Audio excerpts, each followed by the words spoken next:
നാം ഇതുവരെ കണ്ടിട്ടില്ലാത്ത ഒരു പുതിയ പ്രഭാതം ദൈവം നമുക്ക് സമ്മാനിച്ചിരിക്കുന്നുവല്ലോ. ഈ പുതിയ പ്രഭാതത്തിൽ എല്ലാവർക്കും സ്നേഹവന്ദനങ്ങൾ അറിയിക്കുന്നു. ഇന്ന് രാവിലെയുള്ള നമ്മുടെ ധ്യാനത്തിനായി ലേവ്യ പുസ്തകം 26-ാം അധ്യായം 3-4 വാക്യങ്ങൾ നമുക്ക് വായിക്കാം. അതിങ്ങനെയാണ്: എൻ്റെ ചട്ടം ആചരിച്ച് എൻ്റെ കൽപ്പന പ്രമാണിച്ച് അനുസരിച്ചാൽ ഞാൻ തക്ക സമയത്ത് നിങ്ങൾക്ക് മഴ തരും, ഭൂമി വിളവ് തരും, ഭൂമിയിലുള്ള വൃക്ഷവും ഫലം തരും. വലിയവനായ ദൈവം അരുളി ചെയ്യുന്നതായ വാക്കുകളാണല്ലോ ഇത്. ഇതിലെന്നെ ചിന്തിപ്പിച്ചതായ ഒരു ഭാഗം എന്ന് പറയുന്നത് തക്ക സമയത്ത് എന്നുള്ളതായ ആ പദപ്രയോഗമാണ്. വളരെയേറെ അർത്ഥം അതിനുണ്ട്. തക്ക സമയത്ത്, അറ്റ് ദ റൈറ്റ് ടൈം എന്ന് പറഞ്ഞാൽ അല്പം പോലും താമസിയാതെ കൃത്യസമയത്ത്. ദൈവത്തെ സംബന്ധിച്ചിടത്തോളം സമയത്തിന് യാതൊരു വ്യതിയാനവും വരുന്നില്ല. എല്ലാം കൃത്യസമയത്താണ് നടപ്പിലാകുന്നത്. മനുഷ്യരായ നമ്മെ സംബന്ധിച്ചിടത്തോളം കൃത്യസമയത്ത് നടക്കുന്ന കാര്യങ്ങൾ വളരെ ചുരുക്കമാണ്. പലതും കൃത്യസമയത്തല്ല നടക്കുന്നത്. പലപ്പോഴും നാം താമസിച്ചു പോകുന്നു, പലതിലും നാം താമസിക്കുന്നു. പക്ഷേ ദൈവത്തെ സംബന്ധിച്ചിടത്തോളം സമയത്തിന് യാതൊരു വ്യത്യാസവും വരുന്നില്ല. അവിടുന്ന് ചെയ്യുന്നതെല്ലാം തക്ക സമയത്തുള്ള കാര്യങ്ങൾ തന്നെയാണ്. യാതൊരു വ്യതിയാനവും അതിന് സംഭവിക്കുന്നില്ല. അതുകൊണ്ടാണ് തൃശ്ശൂർ സ്വദേശിയായിരുന്ന ടി ജോർജ് അവർകൾ ഗാനമെഴുതിയപ്പോൾ താൻ ഇങ്ങനെയാണ് ആ പാട്ടിൻ്റെ വരികൾ എഴുതിയത്: തക്ക സമയമെല്ല മുട്ടും പ്രയാസവും തൻ മക്കൾക്കു തീർത്തു കൊടുത്തിടും നോരൻ, മക്കൾക്കു തീർത്തു കൊടുത്തിടും നോരൻ, യേശു സന്നിധി മമ ഭാഗ്യം. തക്ക സമയത്ത് നമ്മുടെ എല്ലാ പ്രയാസങ്ങളും ഭാരങ്ങളും ഒക്കെ തീർത്തു തരുന്നവനാണ് ദൈവം എന്ന് അദ്ദേഹം എഴുതി. ദൈവം ചെയ്യുന്നതെല്ലാം തക്ക സമയത്താണ്. അതിന് യാതൊരു താമസവും ഉണ്ടാകുന്നില്ല. കൃത്യസമയത്ത് അവിടുന്ന് എല്ലാ കാര്യങ്ങളും നമുക്ക് വേണ്ടി ചെയ്തു തരുന്നു. ജീവിതത്തിൻ്റെ ഓരോ കാര്യങ്ങളും പരിശോധിച്ചാൽ എല്ലാം തക്ക സമയത്ത് ചെയ്യേണ്ടത് ആവശ്യമാണ്. എല്ലാറ്റിനും അതാതിൻ്റെ സമയങ്ങളുണ്ട്. ആ സമയത്ത് നാം ചെയ്യേണ്ടതായിട്ടുണ്ട്. അതുകൊണ്ടാണ് സഭാപ്രസംഗികളുടെ പുസ്തകത്തിൽ നാം ഇങ്ങനെ വായിക്കുന്നത്, 3-ാം അധ്യായം ആരംഭവാക്യങ്ങളിൽ: എല്ലാറ്റിനും ഒരു സമയമുണ്ട്, ആകാശത്തിന് കീഴിലുള്ള സകല കാര്യത്തിനും ഒരു കാലമുണ്ട്, ജനിപ്പാനൊരു കാലം, മരിപ്പാനൊരു കാലം, നടുവാനൊരു കാലം, നട്ടത് പറിപ്പാനൊരു കാലം. അങ്ങനെ അങ്ങോട്ടുള്ള വാക്യങ്ങൾ നാം പരിശോധിക്കുമ്പോൾ എല്ലാറ്റിനും അതാതിൻ്റെ കാലമുണ്ട് എന്നെഴുതിയിരിക്കുന്നു. നോക്കുക, തക്ക സമയത്ത് എല്ലാ കാര്യങ്ങളും ദൈവം നമുക്ക് വേണ്ടി ചെയ്തു തരുന്നു. നമ്മുടെ ജീവിതത്തിൻ്റെ ഓരോരോ സമയങ്ങളിൽ തക്ക സമയത്ത് നാം എല്ലാം ചെയ്യേണ്ടത് ആവശ്യമാണ്. ഞാൻ ഈ കാര്യം ഇങ്ങനെ ചിന്തിച്ചപ്പോൾ ഒരുപാട് ഉദാഹരണങ്ങൾ എൻ്റെ മനസ്സിലേക്ക് ഓടി വരികയുണ്ടായി. നാം പാചകം ചെയ്യുന്നതായ സമയത്ത് ഈ ഒരു കാര്യം വളരെയധികം അന്വർത്ഥമാണ്. അതാത് ഇൻഗ്രീഡിയൻസ് തക്ക സമയത്ത് ചേർത്തില്ല എങ്കിൽ എന്ത് ഭക്ഷണമാണോ നാം ഉദ്ദേശിച്ചത് ആ ഭക്ഷണം ഉണ്ടാക്കിയെടുക്കാൻ പറ്റണമെന്നില്ല. വേറെ ഏതെങ്കിലും ഒരു രൂപത്തിലായിരിക്കും അത് വരുന്നത്. അതാത് സമയങ്ങളിൽ അതാത് ഇൻഗ്രീഡിയൻസ് നാം ചേർക്കേണ്ടത് ആവശ്യമാണ്. നമ്മുടെ കേരളത്തിലെ ഒരു സ്ഥിതി വെച്ച് നോക്കുമ്പോൾ മിക്ക പുരുഷന്മാർക്കും പാചകം വലിയ പിടിയില്ല എന്നുള്ളത് ഒരു സത്യമാണ്. സാധാരണയായി സ്ത്രീജനങ്ങളാണ് പാചകം ചെയ്യാറുള്ളത്. നാം അങ്ങനെ അങ്ങ് പഠിച്ചുപോയി. വളരെ വർഷങ്ങൾക്ക് മുൻപ് തന്നെ നാം കണ്ടുവരുന്നതായ ഒരു രീതി അങ്ങനെയാണ്. ഒരു ചായ പോലും ഉണ്ടാക്കാൻ അറിയാൻ പാടില്ലാത്തവരാണ് മിക്ക പുരുഷന്മാരും എന്ന് പറയുന്നത് തെറ്റാൻ വഴിയില്ല. പക്ഷേ ഇപ്പോഴത്തെ ചെറുപ്പക്കാരെ സംബന്ധിച്ചിടത്തോളം ഞാൻ മനസ്സിലാക്കുന്നത് അവർക്ക് നന്നായി പാചകം അറിയാവുന്ന ധാരാളം പേരുണ്ട് എന്നുള്ളത് തന്നെയാണ്. ആ ഒരു കാര്യത്തിൽ ഈ തലമുറയിലെ യുവാക്കന്മാരെയും ആൺകുട്ടികളെയും നാം സമ്മതിച്ചാൽ മതിയാകെയുള്ളൂ. ആ ഒരു മനസ്സ് അവർക്കുണ്ട്. എന്നാൽ ചില വർഷങ്ങൾക്ക് മുൻപ് ഞങ്ങളുടെയൊക്കെ തലമുറയിൽപ്പെട്ട ആ ഒരു പ്രായത്തിലുള്ളവർക്ക് അധികം പാചകം വലിയ വശമില്ലായിരുന്നു. ചെറുപ്പക്കാരായിട്ടുള്ള ആണുങ്ങൾക്ക് അധികം വശമില്ലായിരുന്നു. കാരണം ഞങ്ങളുടെയൊക്കെ ആ ചെറുപ്പകാലത്ത് അടുക്കളയിലേക്ക് ഞങ്ങൾക്ക് അധികം പ്രവേശനമില്ലായിരുന്നു. 2009-2010 കാലയളവുകളിൽ ഒരു വിദേശ രാജ്യത്ത് ഏതാനും ചില മാസങ്ങൾ ഞാൻ തനിയെ താമസിക്കേണ്ടതായി വന്നു.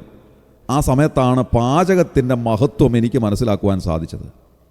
എല്ലാ ചെറുപ്പക്കാരും പാചകം അറിഞ്ഞിരിക്കണം, അത്യാവശ്യ കാര്യങ്ങളെങ്കിലും മനസ്സിലാക്കിയിരിക്കണം, അതിൽ പരിചയമുള്ളവരാകണം എന്നുള്ളതിൻ്റെ ഉത്തമമായ ബോധ്യം എനിക്കുണ്ടായത് ആ സമയത്താണ്. ചോറും കറികളും ഒക്കെ ഉണ്ടാക്കുമ്പോഴും ചായ തിളപ്പിക്കുമ്പോഴും ഒക്കെ അതാത് ഇൻഗ്രീഡിയൻസ് തക്ക സമയത്ത് ചേർത്തില്ല എങ്കിൽ അത് ഏതൊക്കെ രൂപത്തിലാകാമെന്നുള്ളതിൻ്റെ നേർക്കാഴ്ച അനുഭവിച്ചൊരു സമയമായിരുന്നു അത്. അതുകൊണ്ട് ഈ തക്ക സമയത്ത് അതാത് ഇൻഗ്രീഡിയൻസ് ചേർക്കുന്നതിന് എത്രമാത്രം പ്രാധാന്യമുണ്ട് എന്നുള്ളത് നേരിട്ട് മനസ്സിലാക്കുവാൻ എനിക്ക് സാധിച്ചിട്ടുണ്ട്. അതുകൊണ്ട് ഈ പാചകമൊക്കെ ഒരിക്കലെങ്കിലും ചെയ്തിട്ടുള്ള ആണുങ്ങളാണെങ്കിൽ ഒരിക്കലും സഹോദരിമാരോ അമ്മമാരോ ഒക്കെ ഉണ്ടാക്കിക്കൊണ്ടുവരുന്ന ഭക്ഷണ പദാർത്ഥങ്ങൾക്ക് എന്തെങ്കിലും കുറ്റം പറയുവാൻ നമുക്ക് മനസ്സ് വരികയില്ല. കാരണം അതിൻ്റെ ബുദ്ധിമുട്ടും കഷ്ടപ്പാടും എത്രമാത്രം ഉണ്ട് എന്ന് അനുഭവിച്ചറിഞ്ഞിട്ടുള്ളവർക്ക് മാത്രമേ അതിൻ്റെ കൃത്യമായ കാര്യങ്ങൾ മനസ്സിലാക്കുവാൻ കഴിയുകയുള്ളൂ. അതുകൊണ്ട് അവർ ഒരിക്കലും മറ്റുള്ളവരെ കുറ്റപ്പെടുത്തുകയില്ല എന്ന് ഞാൻ വിചാരിക്കുകയാണ്. എനിക്ക് ചെറുപ്പക്കാരോട് പറയുവാനായിട്ടുള്ള ഒരു കാര്യവും അതുതന്നെയാണ്. അത്യാവശ്യം വേണ്ടുന്ന പാചകങ്ങളൊക്കെ നാം അറിഞ്ഞിരിക്കേണ്ടതും അത്യാവശ്യമാണ്. തക്ക സമയത്ത് അതാത് കാര്യങ്ങൾ ചെയ്യുവാൻ നാം ബാധ്യസ്ഥരാണ്. നമ്മുടെ ജീവിതത്തിൻ്റെ ഓരോ രംഗങ്ങളിലും തക്ക സമയത്ത് ചെയ്യേണ്ടുന്ന കാര്യങ്ങൾ ചെയ്യുവാൻ നമുക്ക് സാധിക്കണം. അല്ലെങ്കിൽ പിൽക്കാലത്ത് നാം പലപ്പോഴും പറയാറുണ്ട്, ഞാൻ അന്ന് അങ്ങനെ ചെയ്തിരുന്നെങ്കിൽ എനിക്ക് ഈ ഒരു സ്ഥിതി വരുമായിരുന്നില്ല, ഞാൻ അന്ന് അങ്ങനെയൊക്കെ ചെയ്യേണ്ടുന്നതായിരുന്നു, പക്ഷേ അതിന് സാധിക്കാതെ പോയി എന്ന് നാം പരിതപിക്കേണ്ടതായി വരുന്നൊരു സാഹചര്യം ഒഴിവാക്കണമെങ്കിൽ കൃത്യസമയത്ത് നാം എല്ലാം ചെയ്യേണ്ടത് ആവശ്യമാണ്. അത് പഠനത്തിൻ്റെ സമയമായിരുന്നാലും ജോലിയുടെ സമയമായിരുന്നാലും വിവാഹകാര്യങ്ങളായിരുന്നാലും മറ്റെന്തെല്ലാം കാര്യങ്ങളായിരുന്നാലും എല്ലാം തക്ക സമയത്ത് നാം ചെയ്യുവാൻ ബാധ്യസ്ഥരാണ് എന്നുള്ളത് നാം ചിന്തിക്കേണ്ടതും അനിവാര്യമാണ്. ദൈവം നമുക്ക് വേണ്ടി എല്ലാ കാര്യങ്ങളും ചെയ്തു തരുന്നതും നമ്മെ സഹായിക്കുന്നതും തക്ക സമയത്താണ്. അത് കണ്ടീഷണലാണ് എന്ന് ഈ വാക്യം നമ്മെ ഓർമ്മിപ്പിക്കുന്നു. നാം വായിച്ച ലേവ്യ പുസ്തകം 26-ാം അധ്യായം 3-4 വാക്യങ്ങൾ വായിക്കുമ്പോൾ അവിടെ എഴുതിയിരിക്കുന്നത് ഇങ്ങനെയാണല്ലോ: എൻ്റെ ചട്ടം അനുസരിച്ച് എൻ്റെ കൽപ്പന പ്രമാണിച്ചനുസരിച്ചാൽ ഞാൻ തക്ക സമയത്ത് നിങ്ങൾക്ക് മഴ തരും. ഏറ്റവും പ്രധാനപ്പെട്ട കാര്യമാണ് തക്ക സമയത്ത് അനുഗ്രഹങ്ങൾ ലഭിക്കുക എന്നുള്ളത്. കർത്താവിൻ്റെ വചനം അനുസരിച്ച് അവിടുത്തെ ചട്ടങ്ങൾ പ്രമാണിച്ചാൽ തക്ക സമയത്ത് ദൈവം നമ്മെ അനുഗ്രഹിക്കും. നമ്മുടെ കുഞ്ഞുങ്ങൾക്കും ഈ കാര്യങ്ങൾ മനസ്സിലാക്കുവാനിടയാകണം. അവരുടെ ജീവിതം അനുഗ്രഹിക്കപ്പെടണമെങ്കിൽ അവർ കർത്താവിൻ്റെ കൽപ്പനകൾ അനുസരിക്കുന്ന അവിടുത്തെ ചട്ടങ്ങൾ പാലിക്കുന്നവരായി തീരണം. അങ്ങനെയാണെങ്കിൽ ദൈവം തക്ക സമയത്ത് അവരെ ഉയർത്തുന്നവനാണ്, അനുഗ്രഹിക്കുന്നവനാണ് എന്ന് ദൈവവചനം ഓർമ്മിപ്പിക്കുകയാണ്. അതുകൊണ്ടാണ് ദൈവദാസൻ എഴുതിയിട്ടുള്ളത്, അവൻ തക്ക സമയത്ത് നിങ്ങളെ ഉയർത്തേണ്ടതിന് അവിടുത്തെ ബലമുള്ള കൈക്കീഴ് താണിരിപ്പീൻ എന്നുള്ളത്.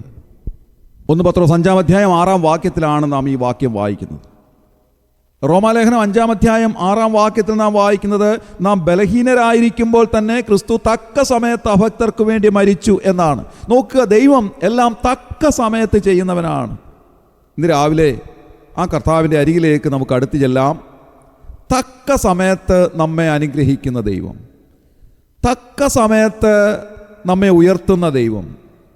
ഇന്നത്തെ ദിവസം തക്ക സമയത്ത് നമ്മെ ഉയർത്തുന്ന ആ കർത്താവിൻ്റെ കരങ്ങളിലേക്ക് നമ്മെ തന്നെ ഏൽപ്പിച്ചു കൊടുക്കാം. ദൈവത്തിൻ്റെ കണക്കിൽ സമയത്തിന് വ്യത്യാസമുണ്ടാകുന്നില്ല. ഇന്നത്തെ ദിവസം നമുക്ക് ലഭിക്കേണ്ടുന്ന അനുഗ്രഹങ്ങൾ തക്ക സമയത്ത് ദൈവം നൽകി തരട്ടെ. ആ അനുഗ്രഹങ്ങൾ പ്രാപിക്കേണ്ടതിന് കർത്താവിൻ്റെ കരങ്ങളിലേക്ക് സമർപ്പിച്ച് അവിടുത്തെ ചട്ടങ്ങൾ പ്രമാണിച്ച് അവിടുത്തെ കൽപ്പനകൾ ആചരിച്ച് അനുഗ്രഹിക്കപ്പെട്ടവരായി ജീവിക്കുവാനും തക്ക സമയത്ത് കർത്താവ് നമുക്കുള്ള അനുഗ്രഹങ്ങൾ നൽകി തരേണ്ടതിനും നമുക്ക് ഇന്നത്തെ ദിവസം കർത്താവിൻ്റെ കരങ്ങളിലേക്ക് നമ്മെ തന്നെ സമർപ്പിക്കാം. നമ്മുടെ കണ്ണുകളെ അടയ്ക്കാം, പ്രാർത്ഥിക്കാം. ക്രിസ്തുവേശുവിലൂടെ അളവ് കൂടാതെ ഞങ്ങളെ സ്നേഹിക്കുന്ന സ്വർഗീയ പിതാവാം നല്ല ദൈവമേ, അനുഗ്രഹകരമായ ഈ പ്രഭാതത്തിനായി ഞങ്ങൾ നന്ദിയോടെ സ്തോത്രം ചെയ്യുന്നു. ഇന്നത്തെ ദിവസം രാവിലെ ഉണരുവാൻ ഞങ്ങളെ സഹായിച്ചതിനായി സ്തോത്രം ചെയ്യുന്നു.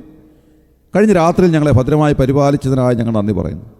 കർത്താവെ, ഞങ്ങൾ വായിച്ചതുപോലെ അവിടുത്തെ ചട്ടങ്ങൾ പ്രമാണിച്ച് നടക്കുമ്പോൾ, അവിടുത്തെ കൽപ്പനകളിൽ ഞങ്ങൾ ഉത്സുകരാകുമ്പോൾ തക്ക സമയത്ത് ഞങ്ങളെ അനുഗ്രഹിക്കുന്ന ദൈവം അവിടുന്ന് ആകയാൽ ഞങ്ങൾ നന്ദിയോടെ സ്തോത്രം ചെയ്യും. ഈ കഴിഞ്ഞ നാളുകളിലേക്ക് തിരിഞ്ഞു നോക്കുമ്പോൾ കൃത്യസമയങ്ങളിൽ ഞങ്ങളെ അനുഗ്രഹിച്ച വിധങ്ങൾ ഞങ്ങൾ ഓർക്കുകയാണ്. ഞങ്ങൾ അവിടുത്തെ അരികിലേക്ക് അടുത്തു വരുന്ന കർത്താവേ, ഇന്നത്തെ ദിവസം ഞങ്ങൾക്കുള്ള അനുഗ്രഹങ്ങൾ തക്ക സമയത്ത് അവിടുന്ന് നൽകുമെന്നുള്ളത് ഓർത്ത് ഞങ്ങൾ നന്ദിയോടെ സ്തോത്രം ചെയ്യുന്നു. അവിടുത്തെ കൽപ്പനകൾ പ്രമാണിച്ച് അവിടുത്തെ ചട്ടങ്ങൾ ആചരിച്ച് അവിടുത്തെ കരങ്ങളിൽ നിന്നുള്ളതായ അനുഗ്രഹങ്ങൾ തക്ക സമയത്ത് പ്രാപിപ്പാൻ ഞങ്ങളെല്ലാവരെയും അവിടുന്ന് ഇടയാക്കണമേ എന്ന് പ്രാർത്ഥിക്കുന്നു. ഈ ശുശ്രൂഷയെ സംബന്ധിച്ച് എല്ലാവരെയും അവിടുന്ന് അനുഗ്രഹിക്കണമേ. അവിടുന്ന് അങ്ങനെ ചെയ്തതിനായി ഞങ്ങൾ നന്ദി പറയുന്നു. ഞങ്ങളുടെ പ്രാർത്ഥന കേട്ടതിനായി സ്തോത്രം. ഞങ്ങളുടെ കർത്താവിൻ്റെ രക്ഷിതാവുമായ യേശു ക്രിസ്തുവിൻ്റെ ധന്യമായ നാമത്തിൽ തന്നെ ആമേൻ.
Verse number 2, granting the same